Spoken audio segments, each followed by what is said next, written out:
નજીક મોટા સ્પીકરો હોય ને ડીજેના, એ સ્પીકરની નજીક જાઓ ને એટલે અહીંયા આગળ તમને ગમે તે મ્યુઝિક વાગતું હોય ને એ ભૂઝ કરીને સંભળાય, એટલે કાન ફાટેલો છે, ઇયરડ્રમ ફાટેલો છે. મારો આ જમણો કાન છે ને એમાં રિપ્ડ ઇયરડ્રમ છે. ગરબા હોય કે વેડિંગ રિસેપ્શન, આપણે શું કરીએ કે એક રૂ ગાળી દઈએ કે પછી ઇયર પ્લગ્સ આવે એ ગાળી દઈએ. આ એક ઇયર પ્લગ્સ મેં પહેરેલા છે, એક લૂપ કરીને કંપની છે, એટલે અંદર આ ઇયર પ્લગ્સ મૂકેલા છે. જુદી જુદી સાઇઝના ઇયરબડ્સ છે.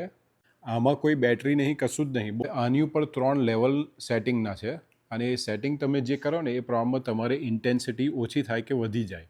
તમે સ્ટુડન્ટ હો, તમારે ફોકસ કરવાની જરૂર હોય ને, કે તમે વાંચવાની જરૂર છે અને બીજું કશું આજુબાજુમાં ડિસ્ટ્રેક્શન જે હોય બધું જતું રહે, તો આ પહેરી દો. તમને એવું લાગશે કે તમે લાઇબ્રેરીની અંદર બેઠા છો, એકદમ ક્વાયટ છે અને બધું બ્લેન્ક આઉટ થઈ ગયું છે. થોડુંક સંભળાશે હું કરું એટલે તમને કમ્પ્લીટલી બ્લેન્ક આઉટ નહીં થાય. આ જોઈતું હોય તો આગળ મેં નીચે લિંક મૂકી છે.